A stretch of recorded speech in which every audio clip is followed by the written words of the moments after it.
Mais en fait, je pense qu'un investisseur ne sert strictement à rien.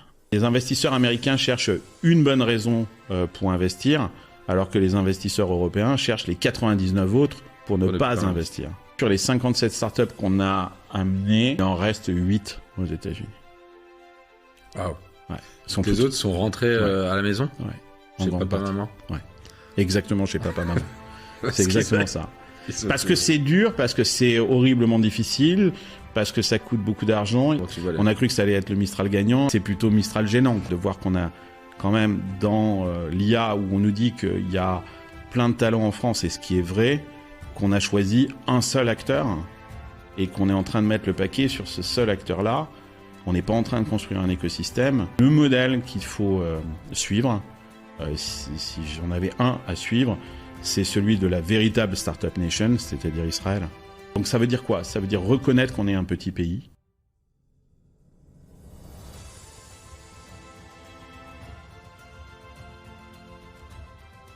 Bienvenue à tous pour ce nouvel épisode de Entretien avec un VC, le podcast, le média qui décrypte les coulisses de l'investissement dans la tech et l'entrepreneuriat. Aujourd'hui, j'ai le plaisir d'accueillir le plus piquanté de tous les animateurs de podcast. J'ai le plaisir d'accueillir, Carlos Diaz. Salut Carlos. Hola, hola. Bienvenue pour cette nouvelle émission, bienvenue pour ce nouvel épisode. Avec Carlos, on va parler investissement, on va parler podcast forcément, médias, mais il faut le rappeler, pour ceux qui ne le connaîtraient pas, c'est quelqu'un qui vit outre-Atlantique et qui va pouvoir nous partager le cross-boarding investment ou encore l'investissement transfrontalier, on peut le dire de plein de manières. En tous les cas, merci de nous accorder ton temps. Ouais. Je suis ravi de te rencontrer et de t'avoir dans l'émission. Je suis pas souvent en plus à Paris. Ouais, donc, oui, je profite là du... Non, mais je vais être là de plus en plus. Mais non seulement je vis aux États-Unis et là, je suis devenu américain. Donc maintenant, je suis franco-américain. D'accord. Après combien d'années Après 15 ans passés à San Francisco, ouais. On va y revenir. Comme à l'accoutumée, est-ce que, pour ceux qui ne te connaîtraient pas, tu pourrais te présenter et nous dire un petit peu d'où tu viens, Carlos? Alors, je vais essayer de faire court parce que malheureusement, ça fait un petit bout de temps que je déroule du câble maintenant. Mais moi, je suis né à Limoges, j'ai 52 ans et je n'étais pas du tout prédestiné pour être dans le monde de la tech. Et encore moins pour être investisseur, puisque j'ai fait des études de littérature. D'accord. Et j'ai fait une thèse sur Borges et le complexe du labyrinthe dans la littérature de Borges. Donc rien à voir avec la tech et avec l'investissement. Mais effectivement, en 96-97, j'ai vu arriver Internet.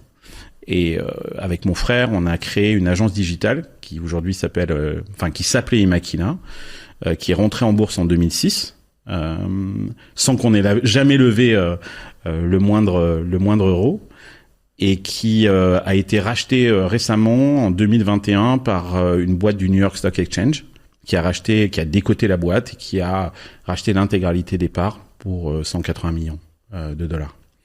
Et moi, j'étais parti au moment de l'entrée en bourse en 2006 pour créer un éditeur de logiciels qui s'appelait Blue Kiwi Software, qui était le premier éditeur de logiciels en SaaS. Donc, j'étais le premier à faire du SaaS en France à l'époque. Là, cette fois, j'ai levé beaucoup d'argent. On a levé 15 millions d'euros, ce qui, en 2006, c'était énorme, beaucoup d'argent. Ouais. Aujourd'hui, je sais, ça a l'air d'être... On dirait un seed. On dirait un seed, c'est ça. Mais non, c'était beaucoup d'argent à l'époque. Mais tout ça, c'était en France? Ça, c'était en France. Et je suis parti avec cette boîte en 2010. Parce que 2006, c'est pré-French Tech, hein. On est avant la Startup Nation. Il y a eu de la tech en France avant la French Tech. Ouais. Je sais que Emmanuel Macron aimerait bien expliquer que c'est lui qui a créé la technologie en France, mais c'est pas le cas. Il y avait des startups avant. Et moi, je suis parti en 2010. La French Tech, elle est née en 2013-2014. D'ailleurs, un peu grâce aussi au mouvement des pigeons que j'avais initié à l'époque. Je sais pas si c'est un temps. On en reparlera de ce mouvement des pigeons en fait. Et donc oui, je suis parti parce que j'avais le sentiment de planter un peu des graines dans du béton. Il n'y avait pas un écosystème comme il y a aujourd'hui. Et les États-Unis et la Silicon Valley, j'ai eu l'occasion d'y aller d'abord en voyage et de découvrir un monde absolument incroyable où je n'étais plus une anomalie, où la norme c'était de créer des startups avec des gens autour de moi qui étaient 100 fois meilleurs que moi. Mais parce que tu trouvais justement, tu te sentais pas dans ton écosystème, dans ton... Non, écoute, un jour les Échos ont titré, c'est pas le titre exact, mais au sujet de Blue Kiwi Software, Blue Kiwi, le roi des réseaux sociaux d'entreprise en France. Et là, si tu veux, rien que le titre, je me suis dit, ça veut rien dire, quoi, en fait. Je veux bien être le roi du, j'en sais rien, du prêt-à-porter ou de la parfumerie de luxe, des choses comme ça en France, mais des réseaux sociaux d'entreprise, ça a pas beaucoup de sens, quoi. Donc c'est là que je me suis dit, en fait, je suis pas au bon endroit. C'est pas là que ça se passe. C'est pour ça que j'ai décidé de partir. Ouais.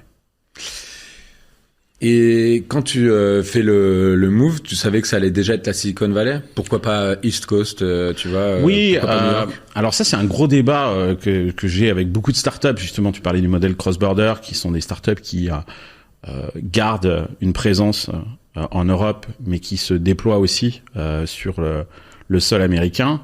Et ça, c'est un débat qu'on a régulièrement. East Coast, West Coast, même Miami, pourquoi pas. Alors, il y a toujours un très mauvais argument qui est de dire East Coast, c'est plus près de la France. Et moi, je leur explique qu'il y a aussi l'île Dieu, dans la même direction, qui est encore plus proche, et personne va aller aller sur l'île Dieu, quoi. Donc ça, c'est pas le bon argument. Moi, j'ai une matrice, enfin, on va dire, j'ai une thèse là-dessus, c'est tout dépend du stade de ta boîte, hein, et surtout ce que tu cherches à accomplir. La Silicon Valley, ce sont des product makers. On fait des produits.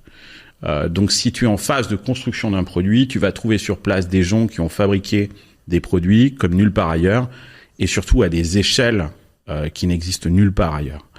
Donc, on est entouré de gens qui sont des product managers, des product designers, qui ont vraiment un sens de la fabrication du produit, donc qui sont aussi sur une démarche plus long-termiste, parce que fabriquer un produit, ça prend du temps. À New York, ce sont des deal makers. Ça n'a rien à voir, ils ne fabriquent pas des produits, ils font des deals. Et c'est beaucoup plus immédiat, c'est beaucoup plus transactionnel. C'est des traders. Donc, si tu as un produit qui est déjà fait et que tu cherches à le commercialiser et à faire de la transaction, signer des clients, peut-être que le East Coast est plus approprié. Ah, c'est intéressant. Ouais. Mais si tu es dans la fabrication d'un produit ou si tu es dans l'invention et que tu as besoin de temps, et donc de capitaux, je pense que la Silicon Valley est le bon endroit. Sauf que si on va dans ce sens et qu'on pousse le raisonnement, est-ce qu'il n'y a pas un sujet où si c'est plus transactionnel, développement en East Coast, est-ce que c'est pas aussi moins cher d'avoir des développeurs, du coup d'avoir un peu le contre-pied que West Coast ou la vie oui, alors la vie mais la vie à New York est hors de prix aussi, hein. Donc je pense que même New York est plus cher que San Francisco, hein. Ça doit être dans un mouchoir de poche, mais en tout cas en termes d'immobilier, je pense que c'est presque même peut-être plus cher que San Francisco. Non, de toute façon les États-Unis, moi tous les ans j'ai l'impression de faire un don d'organes, hein. Donc le problème, c'est qu'au bout d'un moment, des organes, il y en a plus, quoi. Donc, t'as intérêt à ce que ça marche, mais je pense que on peut pas aller aux États-Unis en se disant je vais faire des économies, ou avoir un modèle qui est basé sur du low cost, ou en se disant oui, mais moi j'ai un modèle qui fait que je grille moins d'argent. Ça coûte très très cher de vivre aux États-Unis, que ce soit à San Francisco ou à New York. Mais je pense que c'est une question de... En fait, créer une start-up, j'en ai créé plusieurs, c'est très très difficile. Les probabilités de réussite sont très très faibles. C'est un peu comme si tu vas au casino, tu vas dépenser, je dis n'importe quoi, $100, t'as une table de roulette qui, chaque fois que tu joues, te rapporte 2 fois la mise. Et puis, tu as une autre table de roulette où la blinde est plus haute, C'est-à-dire que la mise initiale, peut-être que la première, c'est $1, l'autre, c'est $10. Mais par contre, quand ton numéro sort, c'est 36 fois la mise. Tu vas dépenser tes $100 pareil. Où est-ce que tu joues? Normalement, si tu es à peu près constitué, que tu comprends un peu les probabilités et les statistiques, même si la blinde est plus haute sur l'autre table, tu vas jouer là-bas parce que tes chances sont exactement les mêmes sur les deux tables de réussir. Et que si tu dois réussir, il vaut mieux réussir là où tu as le plus de multiples. Et les multiples, ils sont aux États-Unis aujourd'hui. Et justement, comment ça s'est soldé ton histoire entrepreneuriale? Parce que on te connaît aujourd'hui beaucoup parce que tu animes le podcast Silicon Carnet. Oui, ce qui est un drame parce que quelque part le podcast c'était un truc que je faisais. Je finis ma 6e saison. C'est un truc que j'avais entamé à San Francisco. Un peu side project, parce que j'avais des conversations avec des gens, des Français. Il y a beaucoup de Français dans la Silicon Valley. Ouais. Qui étaient super intéressantes et je me suis dit pourquoi pas les enregistrer. Au départ, c'était juste en audio, c'était un podcast audio et puis maintenant c'est devenu une chaîne YouTube. Et ce side project est en train de devenir mon full-time project, mais c'est vrai que j'ai eu une vie entrepreneuriale avant. C'est pas le podcast qui m'a rendu riche et qui me permet justement de faire des podcasts aujourd'hui. C'est ma vie entrepreneuriale précédente. Et dans ta vie entrepreneuriale justement et tes nombreuses aventures, c'est laquelle qui t'a rendu riche? Imakina, t'as pas levé d'argent, tu rentres en bourse déjà, et ensuite tu te fais racheter.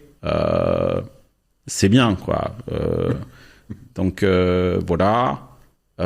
J'ai gagné un peu d'argent aussi avec Blue Kiwi. On a revendu Blue Kiwi, cette boîte de SaaS, à Atos, à Thierry Breton.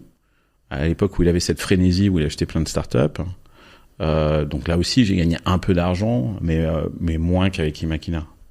Puis après, je me suis mis à faire de l'investissement en tant que business angel. On avait lancé un programme qui s'appelait The Refiners avec Géraldine Lemeur et Pierre Gobil, qui accueillait les startups justement en cross-border. Donc on a fait pas mal d'investissements. C'était quoi le modèle justement? Est-ce que tu peux nous partager un peu ce modèle? Comment t'en es... Déjà, pourquoi t'en es arrivé là? C'est vraiment parce que toi, tu voulais placer de l'argent ou que tu t'as vu une opportunité ou comment ça s'est créé ce... Non, parce qu'on voyait arriver. Donc là, on est en quoi là? On doit être en 2014, 2015. On voyait arriver beaucoup d'entrepreneurs qui voulaient s'installer dans la Silicon Valley. La difficulté quand tu viens d'Europe, c'est le modèle culturel. Ça n'a strictement rien à voir. Le mindset est complètement différent. On crée pas des startups de la même façon dans la Silicon Valley que en France ou en Europe. Et c'est quoi justement que tu leur apprends? C'est quoi la différence? Nous, d'ailleurs, 500 Startups, qui était un des accélérateurs phares de l'époque avec Dave McClure. Il a disparu, lui?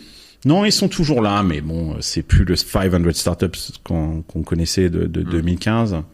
Il y avait 500 YC.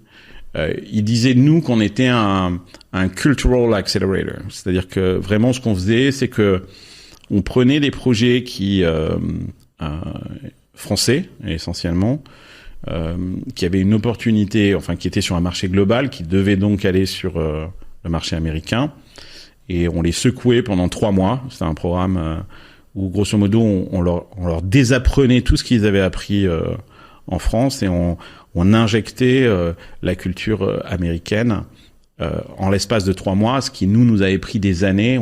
Le pari, c'était de dire que plutôt que de mettre des années à comprendre, en quelques mois, on va au moins te faire comprendre. Et comment tu crées cet électrochoc? C'est pas beaucoup déjà. C'était vraiment un électrochoc. On a fait venir 57 startups à San Francisco. Et on les prenait et on les passait à la planche à secousses. C'est-à-dire qu'on démontait toutes leurs certitudes sur leur boîte, sur leur manière de pitcher, sur leur ambition. Et elles faisaient quelle taille ces boîtes? Tout petites, c'était vraiment du seed, pré-seed. Okay. Donc c'était des boîtes parce que si tu veux changer le modèle culturel, qui créé là-bas en fait. Ouais, enfin, voilà, c'est-à-dire c'est vraiment il faut les prendre tôt quoi pour être en capacité à modifier leur structure cérébrale pratiquement, quoi. Voilà. Rétrospectivement, je suis pas sûr que ça ait bien marché. Tu vois, sur les 57 startups qu'on a amenées, il en reste 8 aux États-Unis. Waouh. Ouais. Les autres sont rentrés à la maison. Ouais. Chez papa-maman. Ouais. Exactement, chez papa-maman. C'est exactement ça. Parce que c'est dur, parce que c'est horriblement difficile, parce que ça coûte beaucoup d'argent. Tu vois, par exemple, il y a un phénomène que j'avais observé qui est très intéressant, c'est que beaucoup de ces gens-là, enfin pour certains, étaient sortis de grandes écoles françaises, Polytechnique, Centrale, HEC. Et c'est dur de rentrer dans ces écoles, et quand tu en sors en France, t'as l'impression d'être arrivé...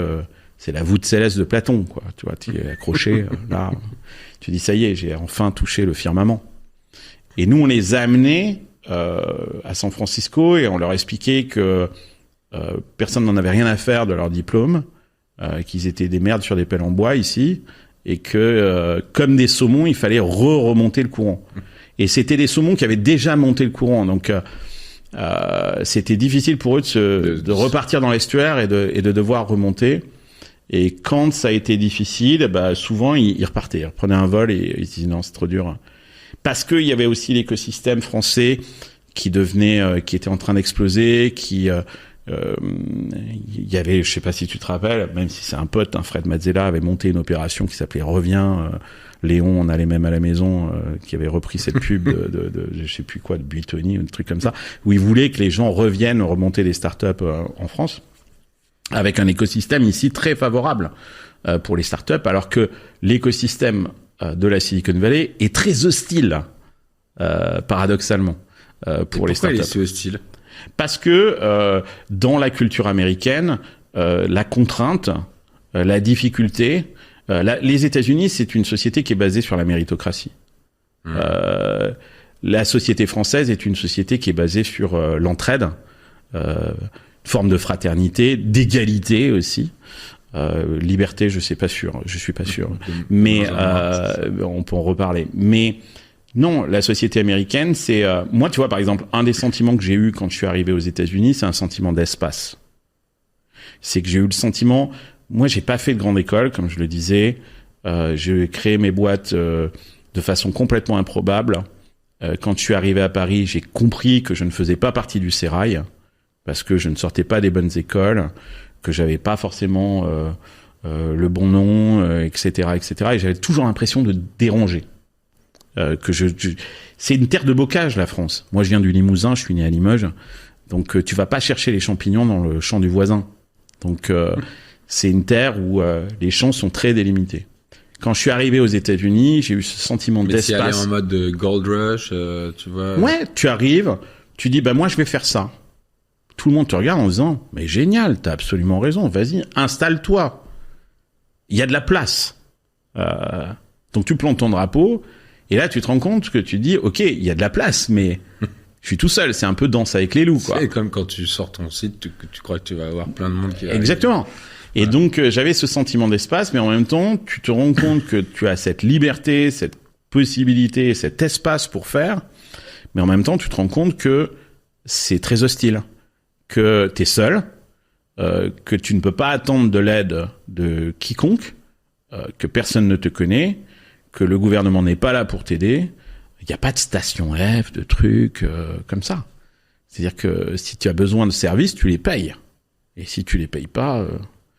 Tu sais, les start-upers, mes potes américains qui lancent des start-up, il n'y a pas la BPI qui te fait un chèque pour te lancer, ou le chômage qui, pendant quelques années, va subvenir à tes besoins, parce que t'as cotisé. C'est normal aussi, parce qu'on a cotisé. Et justement, le modèle, c'est quoi ? C'est déjà, ça veut dire qu'il est... tu parlais de c'est à la méritocratie, mais quelque part... si t'as pas d'argent, tu peux pas créer une start-up aux États-Unis. Mais tu sais ce qu'ils font, c'est terrible, hein, mais ils prennent leur carte de crédit et ils maxent leur carte de crédit. Ok. La leur, et celle de leur conjoint, et puis tous les cofondateurs font ça. Et ils réunissent 50, 100 000 balles.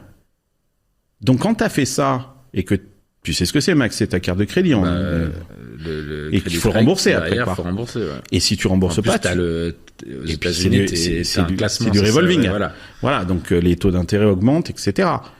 Et si tu rembourses pas, tu vas en tôle. C'est ça la réalité. Si t'es pas en capacité de rembourser, tu vas en tôle. Donc ça crée un état d'esprit. T'as pas un statut de faillite ou autre chose comme ça Bah tu peux te mettre en faillite personnelle, mais c'est. T'es mal de. Ouais, non, c'est compliqué quoi. Tu passes devant un juge et tout, non. Donc t'as forcément ces gens-là. Et puis n'oublie pas, c'est que ces gens ces Américains, ils ont fait des études. Sorte de grandes écoles, ils sont déjà endettés. Ils doivent déjà 200 ou 300 000 balles pour leurs études. Donc ça crée forcément un sentiment d'urgence que je pense qu'on n'a pas ici. Et puis un sentiment aussi de mort imminente. Peut-être que ça joue beaucoup sur. On en discutait il y a pas très longtemps. Avec Julie Huguet, qui vient de récupérer la French Tech, la mission French Tech. Oui, je l'ai vu, l'émission. Et elle me partageait, enfin, on échangeait sur le fait que, aujourd'hui, en France, un entrepreneur, il est hyper résilient et les startups, elles peuvent exploser. Enfin, c'est une vraie qualité de pouvoir être résilient et encaisser les 7-8 ans à galérer pour y arriver. Mais il y a aussi la mentalité qui a l'air d'être la mentalité un peu américaine, c'est il faut brûler le plus vite possible ton cash pour voir si tu arrives à atteindre ton objectif et sinon tu drops. Ouais. Et nous on pensait qu'il y avait plutôt un juste milieu, il faudrait réussir à trouver ce juste milieu parce que parfois c'est vrai qu'on a tendance en France par la peur de l'échec à pas oser arrêter les pokas, tu vois, les frais. On sait pas mourir en France. On sait pas mourir en France, non. Exactement. Non. Et aux États-Unis, on sait mourir bien. C'est ça, plus on vite. Sait mourir vite. On sait mourir parce qu'en fait, on totalement. n'a pas le choix. En fait, on n'a pas le choix. Quand tu parles de cette résilience, pour moi, c'est du bullshit. C'est-à-dire que je l'ai entendu cette émission et ça m'a fait réagir quand elle a dit ça, parce que cette résilience, c'est une résilience qui est subventionnée. Donc là les PGE & exactement, et t'as plein de trucs comme ça. J'appelle pas ça de la résilience. Moi, j'appelle ça j'allais dire de l'assistanat. C'est dur, mais il y a une forme de volonté et c'est une volonté politique et elle est noble. Hein, que de dire il faut créer un écosystème et la French Tech a créé un écosystème. Moi, encore une fois, je disais, j'étais là avant la French Tech, donc T'es pas un représentant de la French Tech, toi Pas du tout. Je ne souhaite pas l'être, mais voilà quoi. C'est pas pour moi, c'est pas la même résilience qu'ont les Américains, qui est une résilience qui n'est pas assistée. Et c'est une résilience qu'on se crée soi-même. Écoute, moi j'ai beaucoup de gens autour de moi qui ont énormément réussi aux États-Unis. Je connais pas une seule personne aux États-Unis qui a réussi et qui me dit ça a été facile. Ils ont tous toujours la même histoire. Ils sont, oui, mais tu sais, au début, j'ai bouffé les pâtes, machin nanana, j'ai failli mourir 10 fois, j'ai vraiment souffert, je me suis mis en danger, etc., etc. Et c'est réel. C'est-à-dire que c'était vraiment une mise en danger réelle. Je connais pas quelqu'un qui a réussi comme on gagnerait au loto par hasard, par chance, et en France aussi, hein, c'est pareil. Donc je pense qu'il ne faut pas. Ce que j'essaie d'expliquer là, c'est que je pense que c'est dangereux de minimiser la part de risque nécessaire, puisque finalement, si on la minimise, on minimise aussi la part de réussite, la probabilité de réussite. Je pense qu'on a besoin de se mettre en danger. C'est pas un truc monter une start-up, c'est pas un truc que tout le monde peut faire. Et on a, je pense, à un moment, parce que c'était nécessaire, expliqué ou même rendu à la mode, invité à ce que tout le monde crée sa start-up. Voilà, parce qu'il en fallait et qu'il fallait créer une génération et qu'on a mis un peu des gamins dans un bus scolaire et qu'on les a laissés dans les bois et en leur disant maintenant retrouve le chemin pour la maison. Et comment on entretient ça et quelle est la différence que tu vois justement entre la Silicon Valley et aujourd'hui le bassin français, enfin tu vois parisien ou européen, comment tu vois cette différence, comment tu la ressens? Parce que toi, t'accueilles en plus beaucoup d'investisseurs, entrepreneurs internationaux. Moi, je suis devenu un peu le guichet de la Sécu française à San Francisco. Quand ils viennent à SF, ils soignent, ils prennent un ticket et on va boire un café. Je pense qu'ils se rendent compte assez rapidement d'ailleurs de cette différence, mais cette différence, c'est que il y a un niveau d'ambition dans la Silicon Valley et une volonté de faire quelque chose de grand sans se préoccuper de faire quelque chose qui soit pour sauver la planète et des trucs comme ça. Il y a une sorte de volonté de jouer et de gagner très fort, quoi qu'il en coûte. Beaucoup plus pécuniaire. Ouais, je pense aussi, parce que tu parlais de quête de sens, etc. Là-bas, c'est quoi? C'est que la quête de sens, c'est du bullshit? Ouais, moi je suis très étonné de voir en France une génération de start-upers qui sont très soucieux de leur impact, de tout un tas de trucs comme ça. On n'a pas ça dans la Silicon Valley. Ah bah, de toute façon, on peut même dire que aujourd'hui les US, par les temps qui courent, ouais, c'est drill baby drill, quoi. Mais c'est vrai aussi dans la Silicon Valley. Je pense que quand ils voient ça, ils rigolent un peu, quoi, parce qu'ils se disent c'est déjà pas facile, vous n'êtes pas sur place, et en plus vous avez un sac à dos, vous mettez un sac à dos avec 100 kilos sur le dos, parce que donc make the world a better place, qui est un petit peu le mantra de la Silicon Valley. Je sais pas si c'est du bullshit. Il y a une vraie volonté de changer le monde. Il y a un côté un peu Armageddon, c'est-à-dire de créer de la disruption, de changer les règles du jeu, de changer le status quo. Et ça c'est très vrai dans la Silicon Valley, ouais. Si on fait un petit focus investissement sur justement le différentiel Silicon Valley, France, Europe, même de ce que tu as même pu vivre en tant qu'entrepreneur, mais tu as aussi dans lequel tu as été très actif avec The Refiners, mais surtout derrière Diaspora, qui a monté. Ouais, Diaspora qui quand en fait au moment du Covid, on pouvait plus faire venir de start-up, donc le programme The Refiners s'est arrêté. Géraldine est partie s'occuper du fonds de French Founder, le Rolling Fund, tout ça. Voilà. Je fais une petite digression, mais c'est pas complètement. C'était un truc à la mode qui est plus à la mode, quoi, le Rolling Fund, ou c'est encore quelque chose qui. Oui, c'est vrai qu'il y a eu un moment où je pense que. Enfin, c'est un super outil, hein. On a un outil sur AngelList, sur la plateforme AngelList, qui le permet, qui permet à n'importe qui de créer un fonds en mode SaaS, quoi. C'est-à-dire que et de pas avoir à lever des montants de capitaux d'attente, parce que moi j'ai plein de potes qui montent des fonds. Si tu veux lever 20, 30, 50, 100 millions, ça prend des années avant de réunir les capitaux pour pouvoir investir. Là, avec un rolling fund, tu démarres, tu as tout de suite ton véhicule, et quelque part, tu vas avoir des souscripteurs qui arrivent tous les trimestres. Donc, chaque trimestre, tu crées un nouveau véhicule d'investissement avec ses propres startups et ses propres LP. Et donc, tu peux changer les conditions trimestre par trimestre.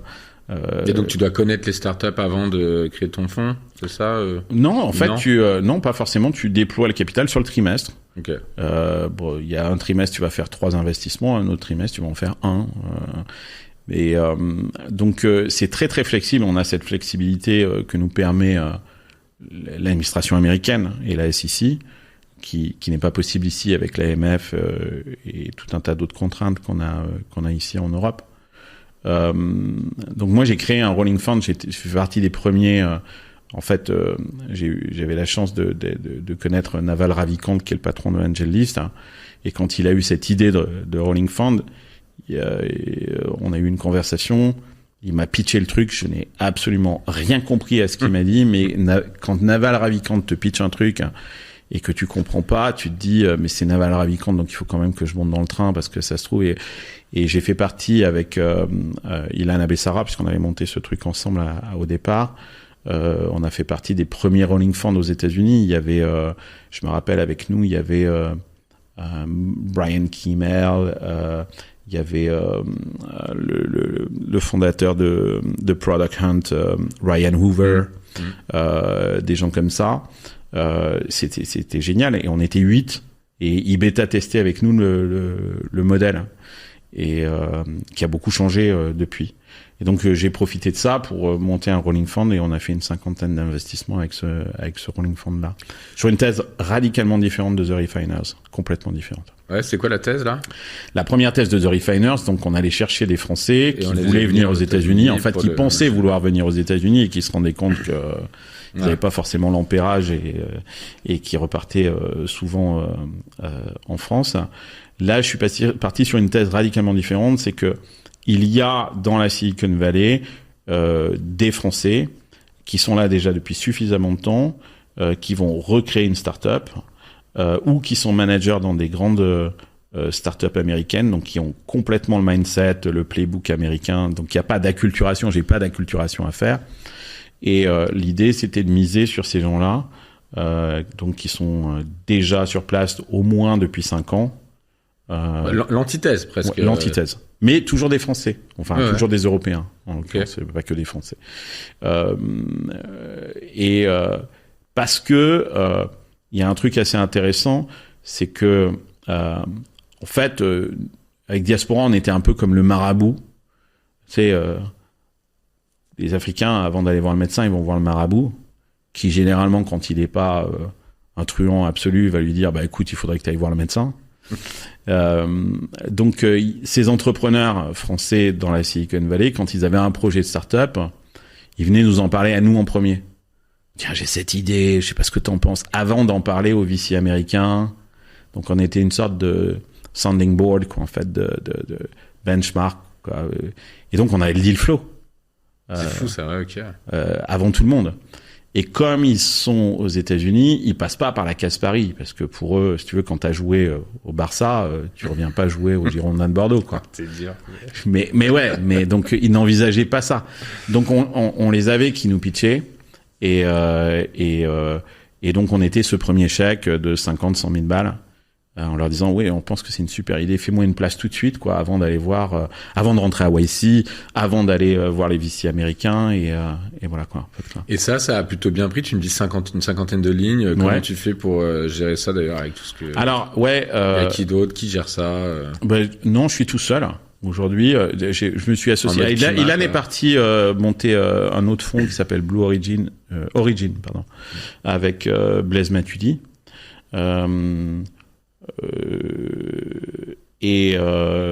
Moi, j'ai donc demandé à Marvin Liao, qui était le directeur du programme 500 Startups à San Francisco, qui lui est purement américain, de me rejoindre dans cette aventure-là.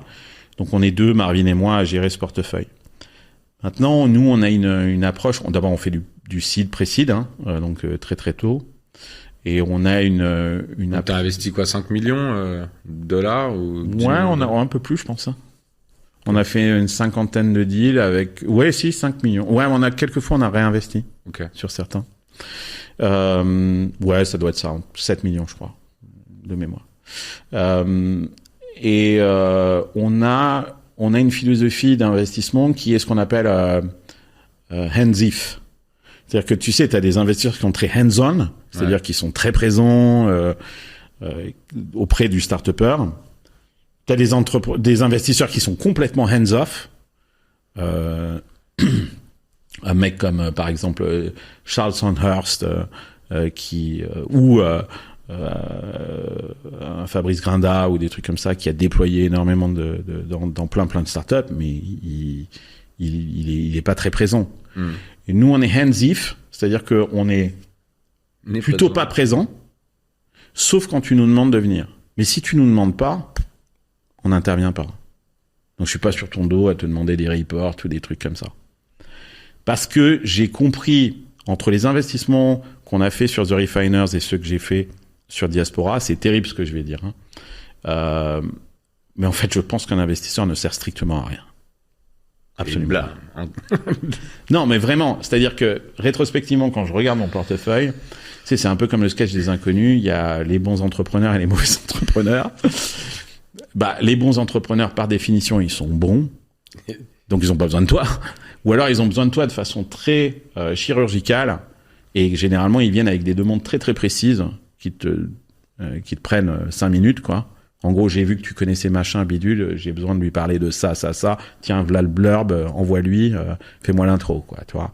Ou alors, j'ai une question très précise, je sais que tu as été confronté à ce problème-là, option 1, 2 ou 3, quoi, en fait. Qu'est-ce que t'en penses, quoi. Et tu n'en entends plus parler d'eux. Ça, c'est les bons entrepreneurs, ils sont redoutables. Puis de l'autre côté, tu as les mauvais entrepreneurs qui ont énormément besoin de toi, qui arrêtent pas de te solliciter, qui sont pleins de doutes, plein de questionnements.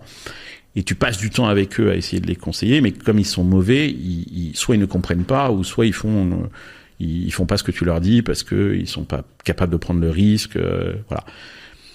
Donc dans les deux cas, ton impact, très honnêtement, il faut être assez lucide en tant qu'investisseur. Il est quand même très. Alors quand je parle avec les bons qui réussissent, et c'est là que tu vois quelque part j'ai une sorte de. D'ailleurs pour ça que j'arrête un petit peu de le faire. Aujourd'hui, parce que quand les bons réussissent, ils disent ouais mais j'aurais jamais pu réussir sans toi. Ce qui est ridicule parce que tu m'as fait confiance au début, t'as été là quand les autres machin nanana.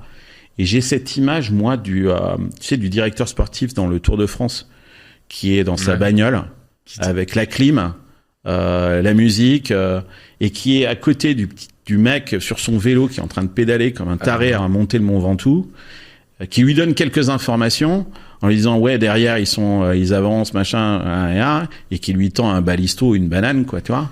Et le mec gagne la course et il dit c'est grâce à mon directeur sportif.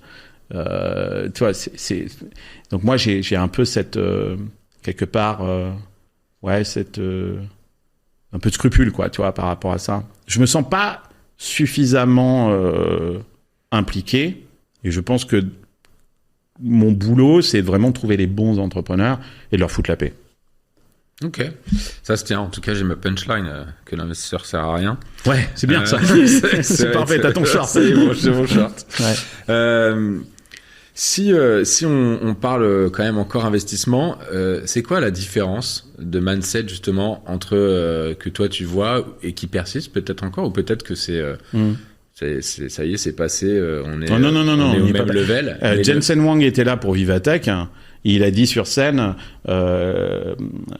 les investisseurs américains cherchent une bonne raison pour investir, alors que les investisseurs européens cherchent les 99 autres pour ne pas investir. C'est assez vrai. Et moi, je rajouterais un autre truc là-dessus, c'est que j'ai le sentiment que quand j'ai pas mal de copains investisseurs aux États-Unis, c'est souvent eux qui poussent les entrepreneurs à prendre des risques, à être beaucoup plus ambitieux qu'ils ne sont et à voir plus grand et à vraiment leur dire vas-y quoi. On a confiance en toi, on a investi dans ta boîte, donc maintenant il faut vraiment que ce soit un moonshot. Alors que j'ai le sentiment, je vais faire une généralité, donc bien évidemment c'est horrible parce que c'est pas le cas pour tous les investisseurs. J'ai le sentiment qu'en France, c'est plus les entrepreneurs qui essaient de faire comprendre aux investisseurs qu'il faut être ambitieux, qu'il faut prendre plus de risques, etc., etc. Donc c'est un schéma inversé. C'est les entrepreneurs qui invitent les investisseurs à plus d'ambition et à plus de risques, alors que c'est l'inverse aux États-Unis, je pense. Et comment est la période ? C'est-à-dire aujourd'hui, tu vois, on est dans une période, franchement, la macro, que ce soit en Europe ou aux États-Unis, partout dans le monde, où je pense que l'investissement il est difficile. Mais c'est, je pense. Après,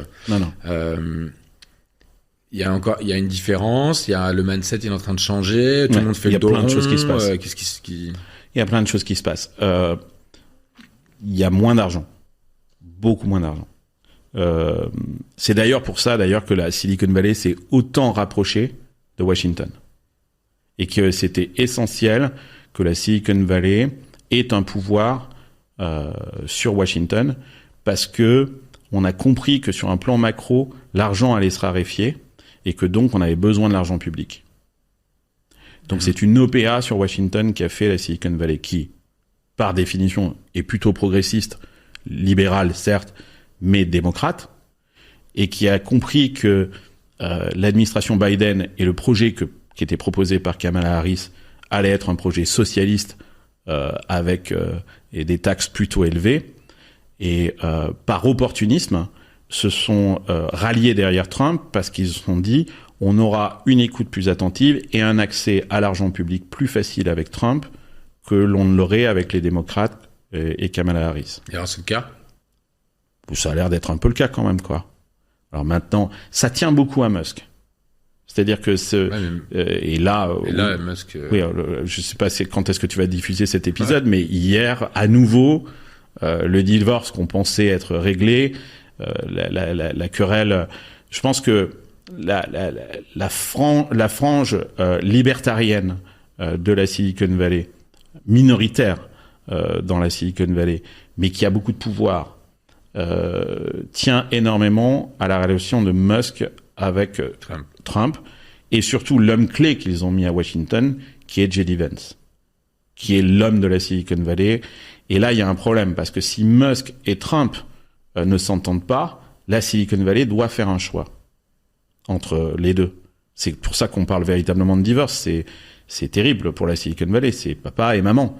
Et donc là, c'est un problème, parce que l'argent s'est raréfié, donc et que l'argent public est important pour des boîtes comme, t'imagines, comme Palantir, comme Anduril, comme SpaceX, ou Meta qui est terrifié à l'idée de se faire démanteler, ou un Google qui est en train de se faire démanteler. Donc voilà, il y a beaucoup d'enjeux comme ça. Donc il y a une situation où l'argent est rare.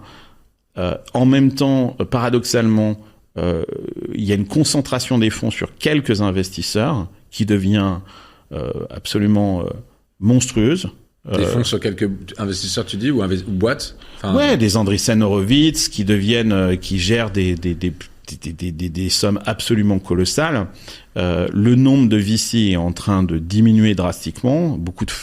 On a eu beaucoup de créations de VC pendant un temps, et puis aujourd'hui beaucoup ferment boutique. Il y a beaucoup de fonds qui sont des zombies, qui sont des Walking Dead. On pense qu'ils sont vivants, mais VC, tu penses que le VC on est en train de oui, je pense qu'on est.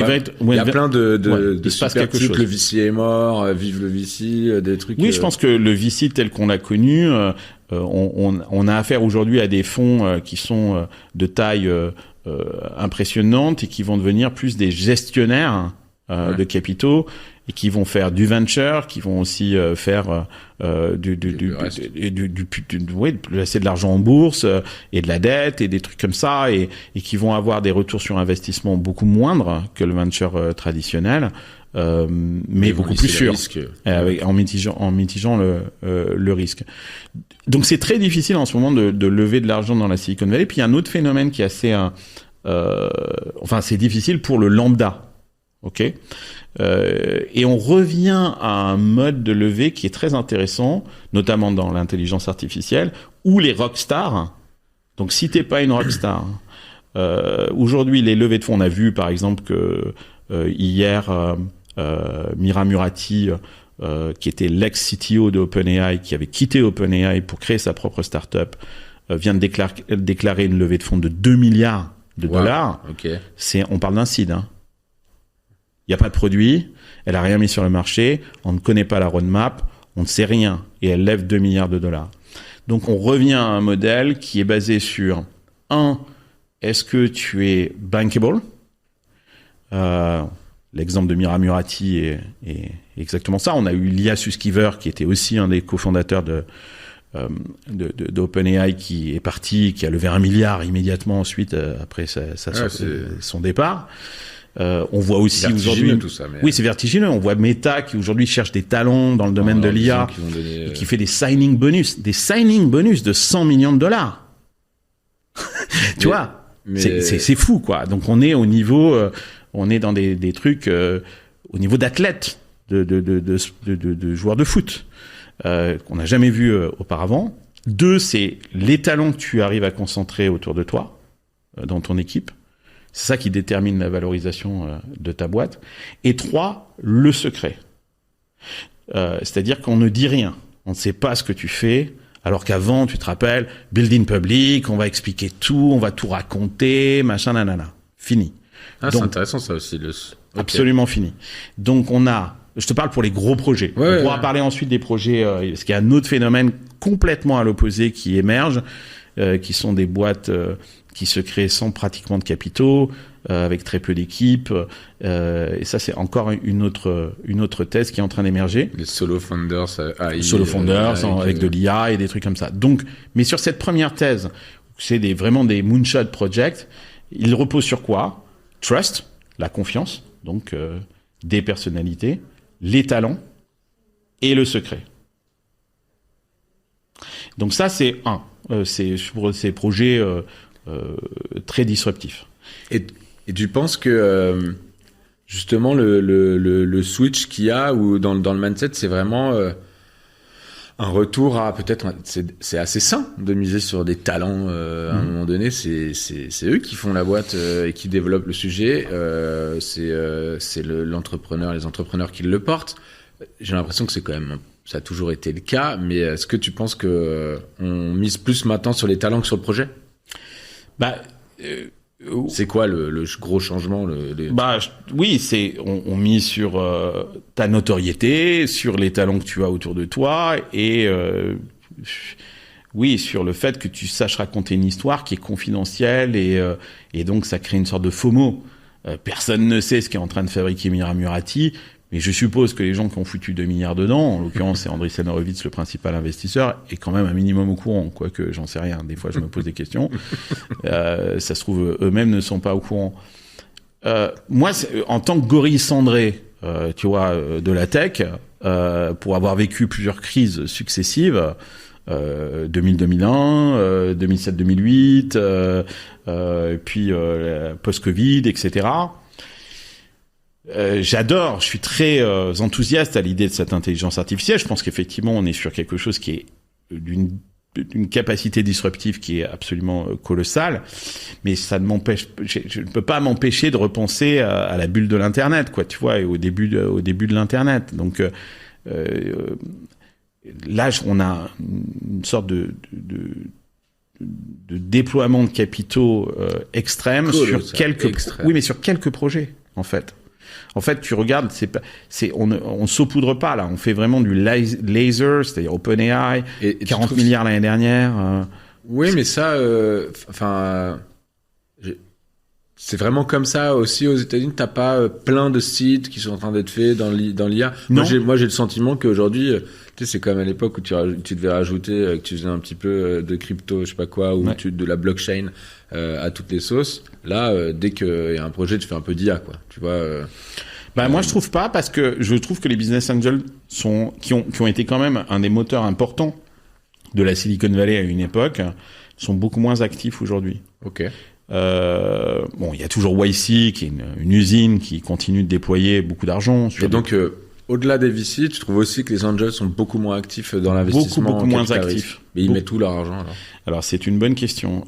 Aujourd'hui, ils le mettent en grande partie en bourse. Parce que les rendements, la bourse fonctionne super bien, notamment le Nasdaq, et que aujourd'hui, sans trop d'efforts, tu fais du 15% par an. Ah oui, tu vas pas t'emmerder à essayer de gagner. Ouais. Tu fais pas du 15% par an aujourd'hui en faisant du business angeling, qui en plus est un numbers game où il faut vraiment déployer sur beaucoup de projets. Et ces gros deals dont on parle, là, de Mira Murati, Ilya Sutskever, ou les OpenAI, ou les SpaceX, etc., les places sont très chères. Et encore une fois, comme c'est basé sur le secret, t'as même pas accès à ces deals-là. Mais t'as au milieu une bourse qui aujourd'hui, avec des ETF, tu vas être à 10, 12. Et si tu fais tes propres choix à peu près intelligents, tu vas faire du 15-20 par an. Donc je pense que tant que la bourse est haute, pour ça d'ailleurs que je comprends pas cette bataille de Trump pour baisser les taux d'intérêt, il y a absolument aucun intérêt à baisser aujourd'hui les taux d'intérêt. La bourse est à son plus haut. Donc pour l'instant tout va bien. Le temps file à toute allure, Carlos. Je vais essayer de poser quand même mes dernières questions. C'est quoi ta reco, maintenant que t'es justement ce vieux gorille cendré? Qu'est-ce que toi t'aurais envie de recommander à l'Europe sur comment on pourrait améliorer notre investissement ou l'écosystème entrepreneurial ou simplement faire en sorte qu'on ait ces scale-up que les US ont et qu'on n'a pas pour rajeunir un peu tout ça, quoi. Je pense que justement, est-ce que c'est parce qu'il faut mettre 3 ou 4 milliards dans le même projet Non, je pense pas. Tu vois, c'est ce qu'on est en train de faire avec un Mistral, par exemple, ou autre. Ouais. Ouais, qu'est-ce que tu penses de ça? Mistral, on a cru que ça allait être le Mistral gagnant et maintenant j'ai l'impression que c'est plutôt Mistral gênant, quoi, en fait, en ce moment, quoi, en fait, quoi. Donc, c'est un peu gênant, quoi, de voir qu'on a quand même dans l'IA où on nous dit qu'il y a plein de talents en France, et ce qui est vrai, qu'on a choisi un seul acteur et qu'on est en train de mettre le paquet sur ce seul acteur-là. On n'est pas en train de construire un écosystème. Mistral est une boîte absolument incroyable qui fait quelque chose de très bien, mais qui, je pense, a été et qu'on a totémisé. Ouais. Elle est devenue un symbole et elle est aujourd'hui récupérée politiquement. Et je pense que ça, c'est une erreur. Non, moi, je pense que j'ai pas de conseils à donner. Mais quand moi je me fais la réflexion, je me dis, je pense qu'il faut qu'on arrête de vouloir de se comparer à la Silicon Valley, parce que on peut pas, cette comparaison elle est malheureuse. On n'a pas du tout les mêmes ingrédients. Et puis surtout qu'on arrête de singer la Silicon Valley, de se dire que entre la Chine et les États-Unis, il y aurait comme ça une troisième possibilité, que cette possibilité, elle est française. Entre la Chine et les États-Unis, s'il y a un match de tennis, nous, on est la balle. Hein. On n'est pas un joueur. On n'est même pas l'arbitre, parce que l'arbitre, c'était Thierry Breton, et visiblement, on l'a fait descendre de sa chaise. Donc, je pense que là, on fait une erreur. Bien évidemment, je vais dire un truc tarte à la crème qui, je le sais, est absolument impossible, puisque c'est qu'il faut qu'on joue à échelle européenne, mais c'est pas possible, parce que on voit bien que les États, la France essaye d'être meilleure que l'Allemagne et que l'Angleterre, et donc on n'a pas cette solidarité européenne, et je pense qu'on n'est pas équipé pour jouer pour l'avoir, en tout cas pas à court terme ou même peut-être pas à moyen terme. Moi, je pense que le modèle qu'il faut suivre, si j'en avais un à suivre, c'est celui de la véritable Startup Nation, c'est-à-dire Israël. On est d'abord... Donc ça veut dire quoi? Ça veut dire reconnaître qu'on est un petit pays.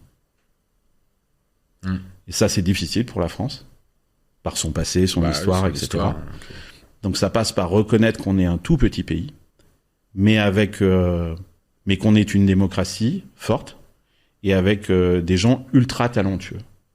Ce qui est Israël, c'est-à-dire qu'il y a des gens dans ce tout petit pays d'une qualité technique, un esprit entrepreneurial, et qui aussi a été formé, généralement ils sortent de l'armée, ces gens-là. Il y a une cellule au sein de l'armée, je me rappelle plus de son nom, et tu verrais les startups qui sortent de ce truc-là, c'est t'as Waze, t'as Wix, et je te prends que les trucs en W, mais t'as des startups de malades qui sortent de cette cellule de l'armée israélienne.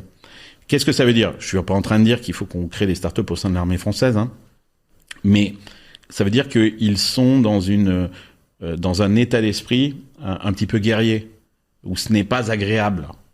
Un peu plus de discipline. Avec plus de discipline, avec plus peut-être justement de ce sentiment d'urgence, de ce mode commando, de ne pas faire de la communication à tout prix, mais véritablement de s'attacher à faire des choses utiles, sans paillettes, sans que tout de suite ça se transforme en événement sous les dorures de la République où on agite nos coupes de champagne. Donc je pense que le modèle, il est vraiment à regarder. Puis c'est un petit pays, Israël, qui n'a pas de marché local. Et là aussi, il faut qu'on comprenne que nous, on n'a pas de marché local dans la tech. Le marché français est un marché qui est ultra piégeux. Il est suffisamment grand pour nous permettre de faire du revenu, mais pas suffisamment grand pour qu'on devienne un acteur global. Donc des fois on s'enferme et on fait des deals avec quelques entreprises du CAC 40 et ça fait du revenu, mais ça ne te permettra pas de devenir... on a loupé l'opportunité de partir à l'international. Alors que les Israéliens ont un marché local qui n'est pas suffisant petit, et tout le monde autour d'eux les déteste. Donc ils peuvent pas faire de marge. Donc là aussi, c'est pour ça que je fais cette comparaison avec l'Europe. C'est où on se dit ouais, ok, bon bah je sors de mon marché local, donc je vais aller vendre en Belgique, en Suisse, machin. Et donc on a ça aussi. Ça c'est aussi encore un piège parce que nous on a un marché qui est adjacent, qui est disponible, alors qu'Israël ne l'a pas. Et donc ils se projettent immédiatement sur le territoire américain. Et donc ils ont créé avec leur diaspora des relations avec des investisseurs américains, des partenariats universitaires, économiques, start-up, et que quand il y a un truc qui fonctionne et qu'il y a une opportunité, c'est tout de suite exploité ensuite sur le marché américain. Donc je pense que, je ne sais pas si c'est un conseil, mais voilà, moi mon idée c'est de plus de s'inspirer d'Israël que en tant que France. Hein. Ouais, en tant que Français. En tant que France, c'est de plus de s'inspirer d'Israël. En tout cas, sur ce sujet-là, sur d'autres sujets, j'aimerais bien qu'on ne s'inspire pas trop d'eux, quoi, en fait. Mais sur le sujet des startups, je pense que c'est le modèle à suivre. Qu'est-ce qui affole les US ? On en a parlé au tout début, là. Qu'est-ce qui affole les US aujourd'hui et qui risque de nous arriver dans pas longtemps Les US sont terrorisés par, aujourd'hui, ils considèrent qu'il y a une guerre au sujet de l'intelligence artificielle, dans le domaine de l'intelligence artificielle. Ils sont terrorisés par la Chine et ils ont peur de perdre cette guerre. Ils se sont mis en marche. Ils se sont mis en marche pour. Ils ont tout aligné pour battre les Chinois. C'est comme la course space. Exactement. Sauf qu'ils font, je pense, une erreur importante, c'est que effectivement, l'intelligence artificielle est un enjeu colossal et que les États-Unis doivent gagner cette bataille. Les États-Unis, c'est un peuple qui a une destinée. Je suis américain, donc je peux en parler. C'est-à-dire que les Américains sont persuadés qu'ils ont une destinée. Et donc... Mais quelle est cette destinée ? C'est celle de quelque part, d'éclairer le monde. D'autres diront le dominer. Mais en tout cas, d'en être le leader. Comme dans la course à l'espace, à un moment ça s'est passé, etc. Et je pense qu'ils sont habités exactement par la même chose, qu'ils ont la même énergie, la même capacité, le même talent. Donc je pense qu'ils peuvent gagner cette guerre de l'IA. Cette fois, c'est pas contre l'URSS, c'est contre la Chine. Sauf que je pense que l'administration Trump fait une erreur colossale, c'est que ce match, il n'y a pas de chronomètre. Cette bataille, elle n'a pas de fin. Et donc, aujourd'hui, cette bataille qu'on mène aux États-Unis pour l'intelligence artificielle, on la mène comme un match de football. En mode sprinter, sans faire de marathon. Or, on se rend compte que dans la technologie de l'intelligence artificielle, chaque fois qu'on avance et qu'on découvre quelque chose, il y a encore un nouveau paradigme à explorer. Ce qui fait que, effectivement, c'est un truc sur lequel on doit véritablement se pencher. Donc, il n'y a pas de fin. Donc, on devrait avoir une logique de faire la course en tête, mais comprendre qu'il s'agit d'un marathon. Mais comme c'est des politiques et que eux ont un mandat et donc une fin, ils n'agissent pas dans cette logique-là. Et j'ai peur que quelquefois en France, quand j'entends Macron, on soit exactement dans la même logique. Comme je te l'ai dit au début de cet entretien, Macron veut expliquer à la France que les startups, c'est lui. C'est faux. Je suis désolé, Emmanuel, si tu me regardes. Il y avait des startups avant toi. Et il y en aura aussi après toi. Donc on a besoin de mettre en place une politique, et c'est vrai aux États-Unis avec Trump qui se trompe également, qui s'affranchisse finalement du monde politique et qui soit beaucoup plus long-termiste. Et j'ai pas l'impression de voir ça ni aux États-Unis. Je pense que le drill baby drill n'est pas la solution, mais pas en France non plus. Eh ben écoute, c'est un peu dur comme message, je suis désolé, mais tu me poses la question, je te réponds. Ça y est, maintenant, on plie bagage. Ok. Pour clôturer un peu cet échange, tu le disais en introduction, aujourd'hui, tu as été entrepreneur, tu l'es toujours d'ailleurs, puisque ça reste des projets entrepreneuriaux, investisseur. C'est quoi tes projets là aujourd'hui, maintenant, ce qui t'anime, et est-ce que tu peux nous parler de une petite ébauche, une petite exclue de qu'est-ce que tu nous prépares avec Silicon Carnet ou justement avec tes nouveaux projets médias? Moi, je suis très excité par l'idée que, d'abord, je pense que la télévision est morte, qu'on a affaire à un mort-vivant. Il y a qu'eux qui ne savent pas qu'ils sont morts, mais tous les gens qui s'intéressent aux médias ont compris que, et d'ailleurs, les gens qui sont dans les médias aujourd'hui ne veulent pas régler ce problème-là. J'ai un copain à moi qui travaille pour Complément d'Enquête. Il me dit, mais écoute, Carlos, j'ai 55 ans, c'est pas mon problème, c'est pas moi qui vais le régler. Je suis à la retraite dans quelques années, je m'en fous, quoi. J'ai encore de l'audience jusqu'à ma retraite. Et je suis très excité par le fait que on puisse maintenant créer son propre média. C'est ce que j'essaye de faire avec Silicon Carnet. D'abord, ça me passionne et ça me fait beaucoup marrer. Je prends beaucoup de plaisir à faire ça, à bidouiller, à tester des trucs, des émissions. J'ai un talk show hebdo que j'enregistre de façon remote. C'est un peu comme une conversation sur Zoom, un peu améliorée, puisqu'on fait pas mal de post-prod. Je fais des formats d'interview comme toi tu fais. Là, je prépare. Je sais pas quand est-ce que tu sors ça va sortir quand? Encore. Tu sais pas encore. Je pense à la rentrée. À la rentrée, justement, alors je peux en parler. Je suis en train de faire un format qui va être un format de dîner, où je ne suis pas intervieweur, où je réunis des gens autour d'une table, parce qu'en France, tout se passe autour d'une table. Les vraies conversations, elles ont Tu vas mettre du vrai alcool dans les verres? Du vrai alcool, avec de la vraie bouffe. D'ailleurs, je sais même pas encore comment ça s'appelait. J'avais envie de l'appeler la grande bouffe. Un moment un peu comme ça, suspendu et complètement délirant, avec des gens qui devraient pas dîner ensemble et les faire parler.